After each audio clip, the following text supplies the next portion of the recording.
Okay, so let's dive in today. Right. We're taking a look at two really big concepts, things that show up everywhere: work, family, you name it, collaboration, and communication. Yeah, absolutely fundamental. And our source for this is Gerson Torres' Coffee Talk. It's called Hmm. The Essence of Collaboration and Communication. Right, and the plan is really to unpack what Gerson means by these terms.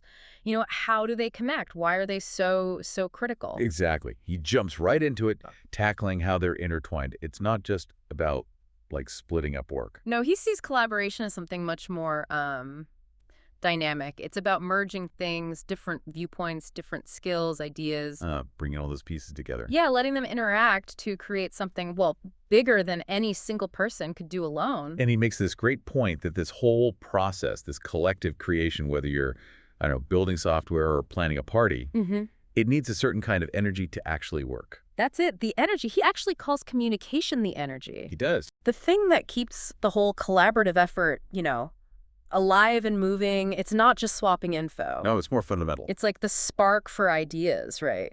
And the fuel to keep going when things get tough keeps everyone sort of connected and on the same page. Without that energy, things just stall Yeah, or fall apart. totally. And Gerson's clear, this isn't just talking at people.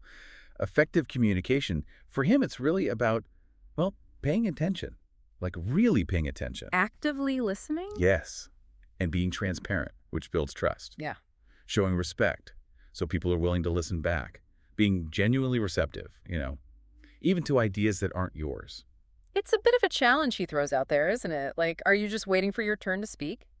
Or actually trying to understand the other person? Yeah, that definitely hits home. We've all seen communication just break down. Oh, for sure. And Gerson points to why misinterpretations, maybe egos getting in the way. Right. Instead of ideas working together. Valuable stuff gets missed because someone didn't feel heard. That's the cost when that energy drops. It really shows how collaboration and communication, they're tied together. They sink or swim together, pretty much. So what does work, according to him? What do those effective teams do differently? Well, it's not some secret formula, he says. It's more about consistent practice. They communicate often. They connect genuinely. Okay. They give, useful feedback. And this is key.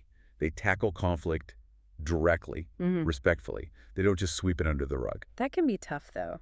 Especially now, teams are so diverse, so much pressure. For sure. It's challenging. Yeah.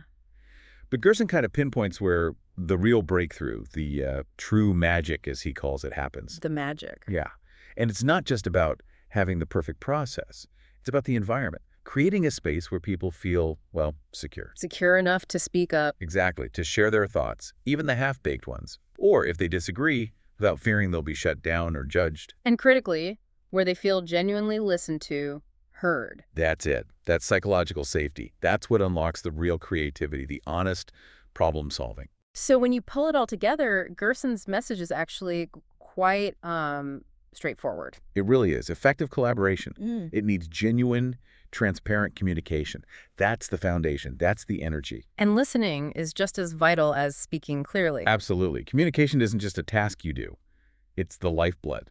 Okay, so thinking about all this from Gerson Torres, and especially that idea about the magic happening when people feel secure and heard, maybe a question for you listening is, what's one specific, maybe small step you could take today in your own conversations, your collaborations? Yeah, how could you help create just a little bit more of that security for someone else? And maybe think about how doing that might actually help you feel a bit more secure and more heard in return. Something to mull over.